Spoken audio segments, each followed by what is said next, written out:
Assalamualaikum warahmatullahi wabarakatuh.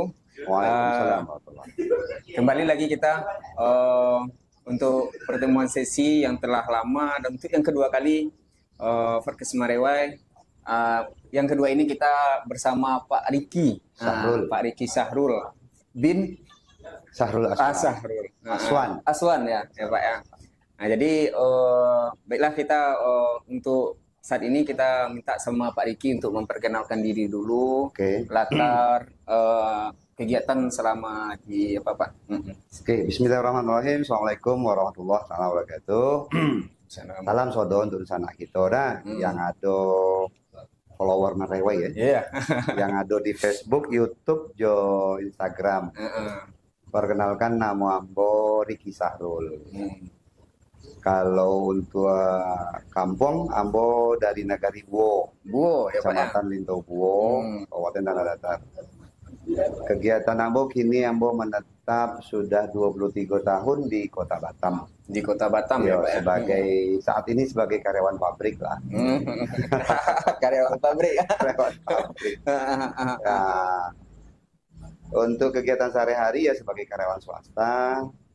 Dan juga sebagai advokat aktif sejak tahun 2006. Wah, alhamdulillah. Itu kurang lebih lah kegiatan ambo sebagai Riki Sahrul. Iya. Gitu ya Pak ya. Oke. Jadi selain kegiatan itu Pak, ada rutinitas yang lain enggak? Tentulah ada. Di saat-saat ambo memiliki waktu luang, karena ambo kini lebih banyak menghabiskan waktu di Kota Batam. Ya, kegiatan di luar kegiatan pekerjaan, ambo betul mencoba mengaktifkan diri di kegiatan sosial budaya, terutama di kegiatan yang berhubungan dengan perantau Sumatera Barat yang ada di Kota Batam. Kota Batam. Nah, ambo juga sekarang aktif di kepengurusan di KSB Kota Batam, di IKTD karena ambo orang Lintou kan dari Tanah Datar kan. Nah, ambo juga aktif di IKTD karena ambo juga aktif di IKLB Lintou Buo.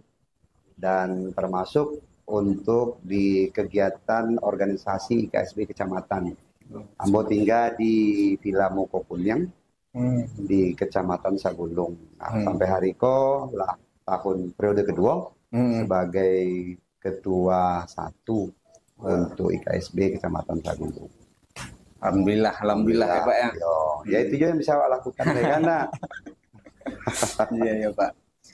Baik Pak, kita masuk ke pertanyaan pertama nih Pak. Boleh, silakan. Mengenai seputaran Minangkabau nih Pak. Mbak punya Minangkabau. Iya, bagaimana Minangkabau? Bagaimana seorang Pak Riki Sahrul memandang perkembangan sejarah Minangkabau saat ini? Apakah masih relate untuk dibuka kembali untuk generasi yang akan datang? Sejarah Minangkabau itu pasti akan selalu relate dengan kehidupan kita sebagai anak nagari. Iya. Pertama itu semenjak Islam masuk, beberapa dari nukilan sejarah, peristiwa sejarah orang Minangkabau itu memang sudah ada ditulis. Karena budaya tulis menulis di Minangkabau itu datang bersamaan dengan masuknya Islam, berkembangnya agama Islam dan pergaulan orang Minangkabau dengan bangsa-bangsa yang di luar. Nah, yang kemudian budaya tulis menulis ini pun ya konon itu juga sempat ada di zaman pra-Islam. Walaupun mungkin sekarang tinggalannya cukup banyak. Beberapa di antaranya juga menceritakan tentang sejarah Minangkabau, tentang sejarah lama-lama. Dan itu juga mungkin menjadi kajian yang tidak tidak akan pernah habis-habisnya dibahas. Di seluruh Sumatera untuk sejarah pra-Islam, justru Sumatera Barat atau Minangkabau lah yang paling banyak meninggalkan catatan. Nah, kemudian untuk setelah Islam, ya memang cukup banyak juga begitu. Peninggalan-peninggalan dalam bentuk tambo ataupun dalam bentuk gulungan-gulungan kertas. Yang merupakan, ya kita anggap juga itu sebagai tambo, walaupun cuma berwujudnya bentuk gulungan-gulungan kertas. Nah, relate untuk kehidupan sekarang pasti, karena memang sekarang ambo lihat telah mulai banyak tambo ataupun gulungan kertas itu mulai dikaji satu persatu. Iya. Lihat korelasinya dengan kehidupan kita dalam menyusun jati diri kita sebagai orang Minangkabau. Iya, iya Pak. Ya beberapa diantaranya memang itu berselisih tentang legenda kata orang kan. Iya. Nah tapi legenda itu pasti ada mengandung unsur kebenaran. Tinggal sejauh mana pendekatan yang kita lakukan untuk mengkaji daripada naskah ataupun prasasti yang ada. Berarti Bapak tidak sepakat pula yang dikatakan Tambo itu 20% kebenaran? Tidak ya? Dan saya sepakat begini, hampir semua bangsa besar, semua bangsa besar bisa dipastikan memiliki legenda. Inggris dengan sejarah ribuan tahun itu ada legenda Satria Meja Bundar. Ya kan, King Arthur. Nah, Cina pun juga begitu, dia punya legenda. Jepang negara besar juga punya legenda Amaterasu. Ya, jadi bukan berarti legenda itu tidak bisa mengakomodir kehidupan sekarang, justru tidak. Jadi untuk membangunkan ciri dari jati diri satu bangsa harus mulai dengan sebuah legenda. Iya, Pak. Justru bangsa yang tidak memiliki legenda adalah bangsa yang tidak berbudaya. Iya, betul. Ya, orang yang tidak percaya dengan legenda itu orang yang mungkin tidak belajar budaya. Jadi disarankan masuklah Fakultas Ilmu Budaya. Iya Pak. Ya kan? Betul Pak. Nah, coba lanjut ke pertanyaan kedua Pak. Apa tuh? Apa Pak upaya Pak Riki Sahrul baik secara independen atau kelompok untuk terus menjaga warisan budaya? Contohnya Bapak ini kan dari Lintau. Lintau dan kebetulan keluarga raja adat ataupun raja adat di Minangkabau ya yang masih tinggal ataupun masih meneruskan generasinya. Sekarang ditanya peran kan? Ya peran tentu kembali kepada sejarah hidup pribadi Ambola. Iya Pak. Ya dalam sejarah hidup Ambo yang bersinggungan langsung dengan Minangkabau itu dimulai sejak kelas 2 SMP. Oh, sudah dari kecil ya Pak ya? Kelas 2 SMP saat Ambo pindah sekolah dari Jakarta ke Lintobuo. Sampai tahun 96 tamat kuliah. Ambo datang dulu tahun 87 ya. Jadi 9 tahun peranan Ambo tentu yang berhubungan dengan Minangkabau itu adalah di Lintau maupun di daerah sekitar Lintau. Apa itu peranannya? Ya saat itu Ambo sebagai anak kecil yang sedang belajar. Ya, pasti itu yang belajar tentang adat istiadat dan budaya Minangkabau. Ya memang dulu almarhum Mama itu mengajarkan sejarah, mengajarkan adat istiadat dan tidak hanya sekedar diajarkan, tapi juga diberikan kesempatan untuk turun.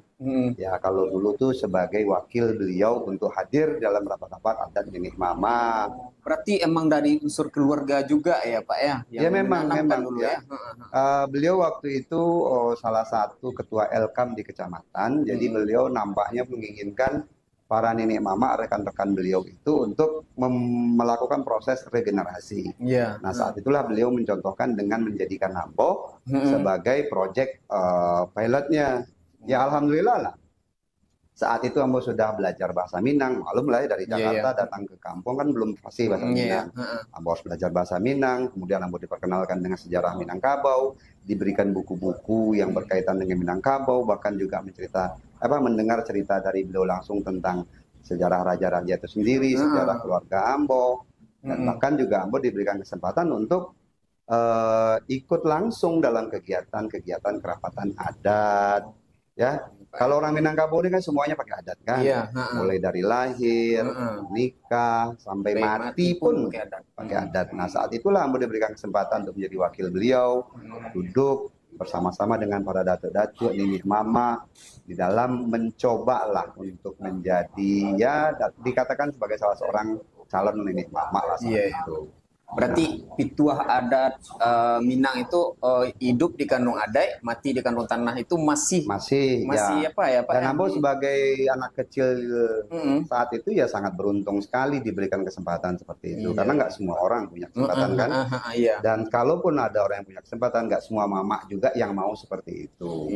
Ya makanya waktu Ambo sekarang ini ya, kalau ingat almarhum Sabran Pahlawan Garang itu ya beliau adalah ayah kedua Ambo. Berarti sebentar Pak, berarti kalau istilahnya untuk para angku dotu, angku nenek mama, berarti dari hal inilah bisa kita belajar ya Pak ya. Ya, harus Peran-peran begitu. ini ya Harus harus begitu. ditumbuhkan kepada generasi Harus yang ada proses regenerasi yang dilakukan oleh setiap suku dan kaum. Iya, Harus. iya, Pak. Sebab kenapa? Sebab kalaulah kita dengar ya, mungkin Tera pernah dengar almarhum Emerald Jamal ya, Pak. itu mengatakan bahwa Minangkabau itu benteng adat. Iya, betul kan? Iya, betul Pak. Nah, benteng ini kan kalau dalam imajinasi kita kan tumpukan-tumpukan batu-batu. Iya, Ya kan? Yang disusun ya. Nah, satu batu itu adalah satu orang nenek mama di kaum. Iya. Atau mama kepala waris di kaum. Iya. Nah, kebayanglah ada ribuan tuh batu-batu yang tersusun.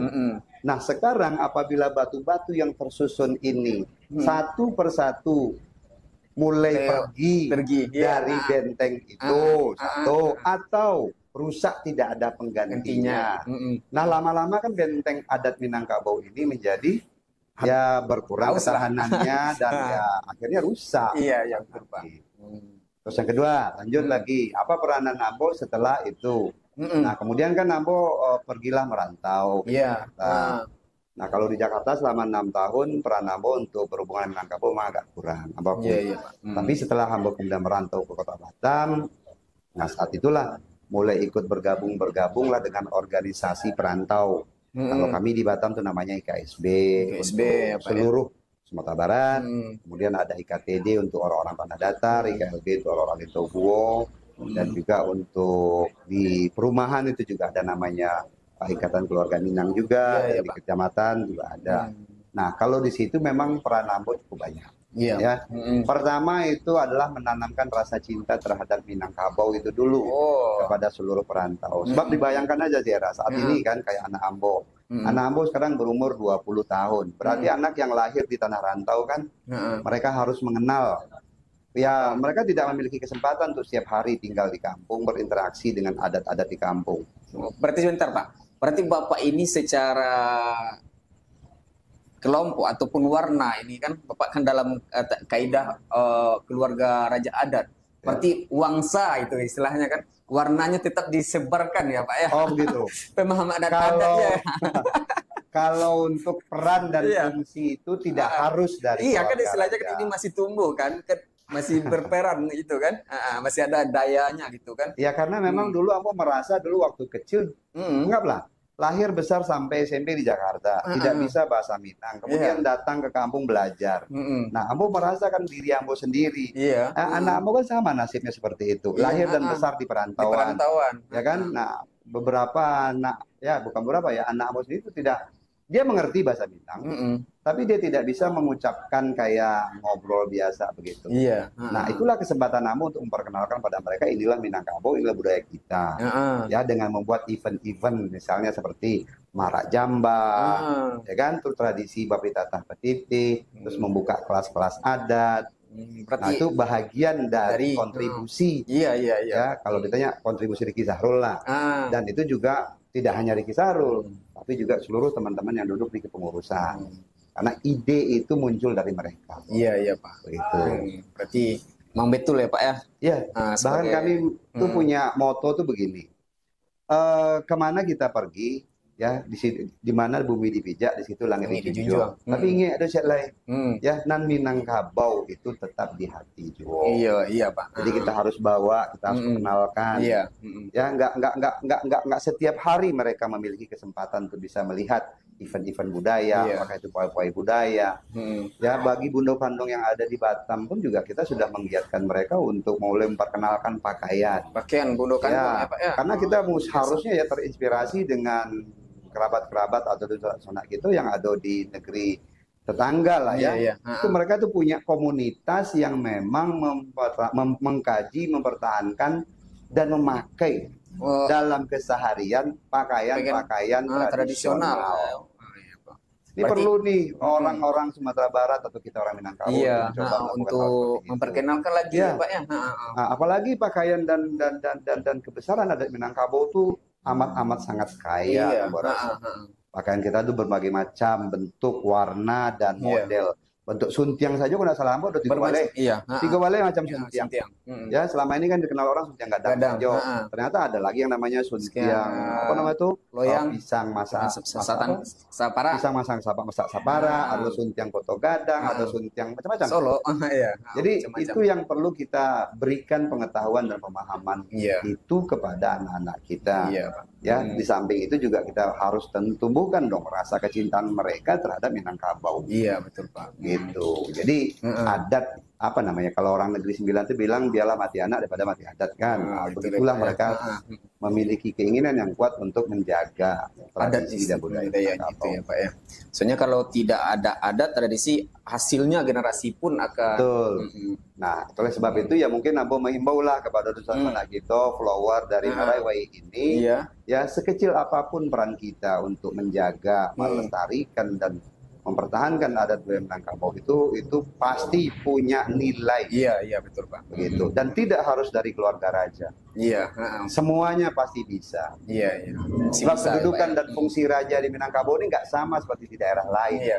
Ya kalau di negeri-negeri lain itu kan raja itu dianggap wakil Tuhan di dunia. Kan? Sementara di Minangkabau itu bukan seperti itu. Raja itu di Minangkabau itu cuma didahulukan selangkah, ditinggikan seranting. Iya. Itu sebabnya pakaian raja, pakaian penghulu dan pakaian tunggane itu tidak banyak bedanya. Kalaupun ada bedanya ya hanya di beberapa kebesaran-kebesaran yang memang hanya milik raja. Iya betul Pak. Itulah Minangkabau. Jadi sekalipun Ambo Zera bilang keturunan raja, bukan itu yang penting sekarang. Yang penting sekarang adalah tetesan darah sebagai itu Pak. Apa namanya? Raja adat kan istilahnya, berarti tidak putus warna itu Pak. Peran-peran para leluhur nenek moyang dulu kan yang sebagai raja adat yang memberikan pengetahuan adat gitu kan, tapi ya, sampai sekarang ini kan masih ada gitu Pak. Ya Riki Sarul hari ini itu hasil dari orang yang mendidiknya dahulu. Iya, makanya kayak gitu saya bilang. Ya harus begitu. Nah, daerah hari ini juga tentu seperti apa dulu almarhum. Iya betul Pak. Lanjut ke pertanyaan yang itu Pak. Yang ketiga, bagaimana Pak Riki Sarul memandang anak muda yang giat dalam kearsipan dan lain-lain? Itu menurut Ambo orang-orang muda yang memang aktif untuk menggali, mempertahankan, terus mencoba menjaga adat Minangkabau itu sekarang tuh udah orang langka. Udah orang langka ya Pak. Ya, kenapa saya katakan begitu? Karena sekarang ya di negeri Ambo sendirilah itu sudah sering terjadi kelangkaan terhadap generasi muda untuk mengenal, mempelajari adat dan istiadat dari Minangkabau. Itu di kampung Ambo sendiri ya. Bahkan kemarin waktu Ambo pulang kampung kan sempat ngobrol dengan ketua Akan. Ya, itu ada 4 hal yang harus mereka lakukan. Yang pertama, ya, setiap kaum dan keluarga itu wajib miliki ranji dan wajib diperbaiki, diperbaharui minimal ya, sekali 10 tahun. Iya. Ya kalau mau diperbarui setiap tahun silahkan, ya kan. Yang kedua, setiap kad itu tuh harus punya namanya kalau istilah pabrik itu KPI, Key Performance Indicator. Apa Key Performance Indicator kan itu? Pertama, tidak ada kasus sengketa tanah ulayat. Kalau di suatu negara ada sengketa, berarti KPI-nya jelek. Itu satu. Yang kedua, tidak ada pelanggaran adat di kampung itu. Apakah itu sengketa harta atau sengketa gelar. Yang ketiga, tidak ada pelanggaran hukum. Kenapa begitu? Karena milik mama berperan untuk menjadi orang yang melakukan anak di pangku kemenakan di bimbing. Artinya mereka jangan sampai terjerumus melakukan kejahatan, baik itu kejahatan yang sifatnya pidana umum maupun yang khusus. Yang terakhir, ya setiap kita nenek mama tadi untuk menjaga benteng nih ya, tetap kokoh, harus dipersiapkan regenerasinya dari sekarang 1 atau 2 orang. Ya walaupun nanti si anak ini setelah besar merantau, dia suatu saat nanti pasti akan pulang. Boleh. Jadi kalau sudah tertanam hal seperti itu dari jauh pun, dia akan berkontribusi untuk kaum, untuk suku, untuk nagari. Jadi orang-orang yang menurut daerah tadi yang punya kepedulian terhadap budaya Minangkabau itu udah langka. Jadi justru mereka tuh harus disupport. Yang pertama, kayak kemarin tuh Bang Usman cerita bahwa di negeri tetangga sana itu pemerintah persekutuan mengalokasikan dana yang tidak sedikit itu untuk bisa kepada anak-anak ini untuk melakukan kegiatan-kegiatan riset atau gimana, apakah itu melalui NGO, apakah itu melalui museum, apakah itu melalui kalau kita di sini kan ada yang namanya Elkam kan atau Bakor kan. Berarti inti yang 4 tadi penting ya Pak. Penting, harus. Itu yang sekarang lagi di Buo ya Pak ya. Saya sih lagi menghimbau kepada mereka. Kalau di Buo sih sekarang saya dengan kan itu sedang sibuk untuk mengurus tentang ini kan kita tuh sekarang lagi diminta untuk menyusun adat salingkan nagari di setiap nagari, kemudian dituangkan dalam bentuk peraturan nagari. Sehingga yang dulu tuh merupakan hukum yang sifatnya turun-temurun lisan. Nah, sekarang itu dituliskan, dibahas oleh para nenek mama, kemudian ditandatangani dan disahkan sehingga dia tidak lagi menjadi hukum adat ya. Itu kalau sudah dibuat peraturan nagari itu sudah menjadi hukum positif yang merupakan bahagian dari tata hukum Republik Indonesia. Berarti bisa kita mengajukan itu ya Pak ya? Harus ya Pak. Harus gitu loh. Harus bagi nenek mama ataupun pemangkukan bisa juga berpatokkan ya Pak ya, ataupun mempedomani. Rasa itu kalau nggak salah sih ketua kan bilang itu katanya instruksi dari pemerintah provinsi. Udah dari instruksi ya Pak ya? Dari pemerintah provinsi. Jadi setiap nagari itu wajib menyusun. Kalau yang Ambo sedang bahas itu ada 6 peraturan nagari. Pertama itu tentang adat istiadat perkawinan. Yang kedua itu tentang adat istiadat sako dan sang sako. Yang ketiga itu peraturan adat tentang pidana adat. Yang keempat peraturan nagari tentang ulayat. Yang 2 lagi Ambo lupa. Itu berarti ada 6 ya Pak ya? Yang kami sedang godok sekarang.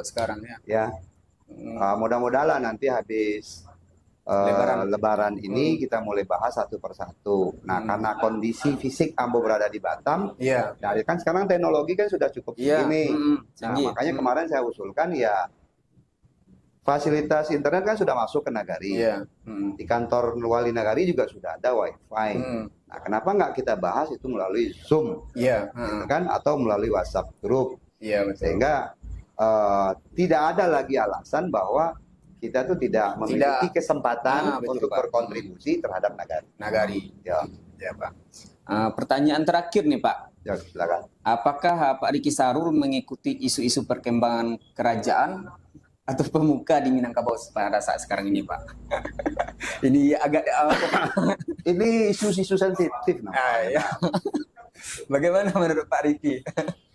Gimana ya mau cerita? Begini.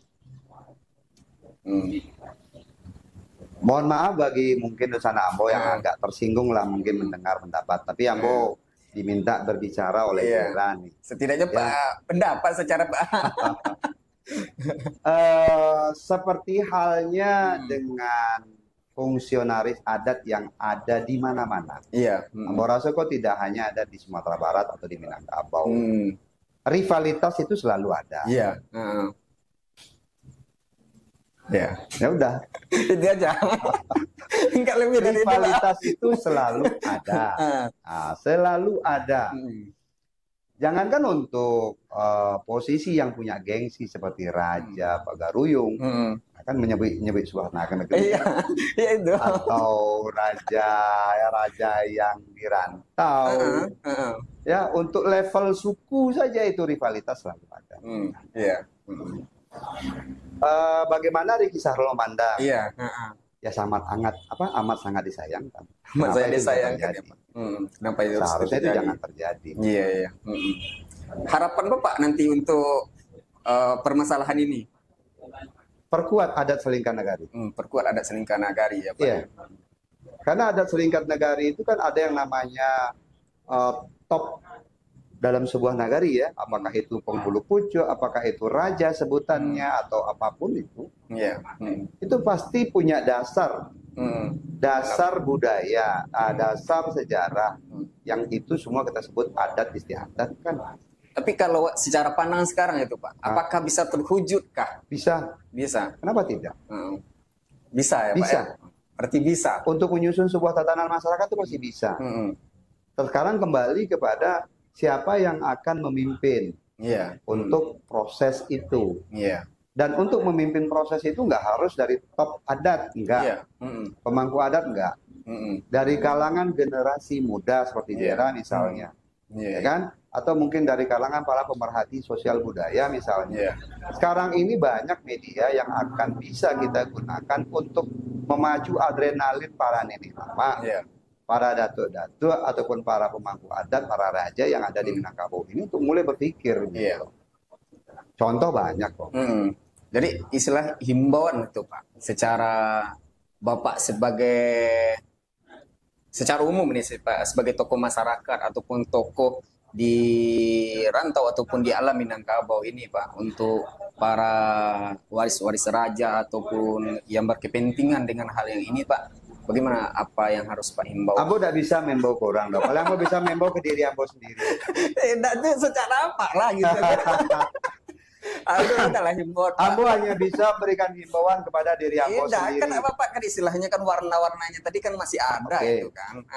Ya Ambo cuma menyampaikan himbauan pada diri Ambo. Siapapun kita, dia mau raja, dia mau sampai balai, atau pucuk adat dalam satu kelarasan ataupun luha ataupun nagari. Ya, yang bisa Ambo himbau terhadap diri Ambo itu adalah bukan untuk Minangkabau, berarti untuk diri berperanlah ya. Kita ini ada karena ada nilai. Iya, betul Pak. Ya kan? Kenapa Zera bisa menghargai Ambo misalnya sebagai keluarga raja? Karena ada sejarah nilai masa lalu. Masa lalu. Masa lalu Pagaruyung, masa lalu dan sebagainya itu. Nah, sekarang Ambo anggaplah sebagai orang yang dikatakan memiliki hubungan kerabat dengan Kerajaan Tikuselo itu, ya Ambo harus bisa menghimbau pada diri Ambo untuk menjadi orang yang bernilai buat lingkungan Ambo. Syukur kalau lingkungan ini nanti diperluas menjadi alam Minangkabau. Alhamdulillah. Nah, sekarang baru skopnya Batam kan. Iya. Mudah-mudahan sampai ke Minangkabau ya Pak. Insya Allah lah kalau udah pensiun nanti. Iya. Terlalu panjang kita ngobrol ya Pak. Ya, terima kasih ya Pak. Menyampaikan perjalanan ataupun nilai-nilai yang ada di Minangkabau untuk khususnya masyarakat Minangkabau yang beliau sampaikan itu, baik itu untuk tokoh-tokoh adat ataupun untuk generasi muda. Dari buah kata-kata beliau inilah nanti bisa kita meniti. Kalau kata orang Minang Pak, buah kata Bapak ini sangat penting nih. Untuk kami generasi muda ataupun masyarakat itu kan. Ya disimpulkan itu cuma 4 saja ya. Pertama, Ambo menghimbau ke seluruh tokoh adat, pemuka adat, fungsionaris adat, apakah itu raja, penghulu, pemuncak yang ada di alam Minangkabau. Ya, tugas kita yang pertama itu adalah menyusun dan memperbaharui ranji kita. Iya, ranji ya Pak ya. Satu. Wajib itu, kalau nggak salah Ambo waktu Ambo kuliah Fakultas Hukum dulu sudah ada surat edaran Mahkamah Agung yang mewajibkan setiap kaum, setiap suku yang ada di Sumatera Barat untuk memiliki ranji. Ranji ya Pak. Ya, itu satu. Karena untuk menyusun ranji ini nggak gampang sih, ada keahlian tersendiri. Karena harus ada dasar untuk menulis nama-nama yang akan ditulis dalam sebuah ranji. Dan yang kedua, ranji itu tidak hanya setelah dibuat disimpan begitu saja, tidak. Itu harus diperbaharui apabila ada generasi selanjutnya supaya tidak terputus ranji tadi. Iya, betul Pak. Yang pertama. Yang kedua, setiap tokoh adat wajib menetapkan dalam nagari mereka tentang key performance indicator bahwa adat itu sudah berjalan di negerinya. Betul. Ya, jangan sampai ada sengketa-sengketa wilayah, sengketa-sengketa tanah warisan ataupun sengketa-sengketa gelar. Kalau terjadi sengketa di negeri kita itu artinya adat nggak jalan. Iya betul. Berarti tatanannya tidak kuat ya Pak ya. Terus yang ketiga itu harus dipersiapkan sedini mungkin. Itu pencegahan awal lah terhadap terjadinya pelanggaran hukum terhadap anak kemenakan ya Pak. Berarti karena memang peran kita sebagai mama itu kan banyak ya. Bisa sebagai penghulu kaum, bisa sebagai orang semando di rumah istrinya, sebagai ayam buat anaknya, sebagai mama. Nah, itulah fungsi yang harus dijalankan supaya Minangkabau ini nggak akan terus makin tercoreng oleh perbuatan tingkah laku anak kemenakan. Ya, Pak. Sudah 3 kan? Iya. Nah yang terakhir yang paling penting. Majapahit itu runtuh karena tidak ada regenerasi. Iya. Nah Minangkabau pun juga pasti akan runtuh kalau seandainya tidak ada regenerasi ya Pak ya. Nah kalau tidak dari sekarang dibuat, gimana ke depannya nanti? Gimana ke depannya gitu loh. Berarti. Terima kasih Pak Riki telah menyampaikan 4 mutiara hikmah untuk kita bersama. Terima kasih ya Pak. Sama-sama Dera. Dan keluarga mudah-mudahan sehat walafiat semuanya. Ya kepada Nusana, akhirul kalam, saya Zera Permana dan Pak Riki mohon mundur diri dulu. Wabillahi taufiq wal hidayah. Assalamualaikum. Wassalamualaikum warahmatullahi wabarakatuh.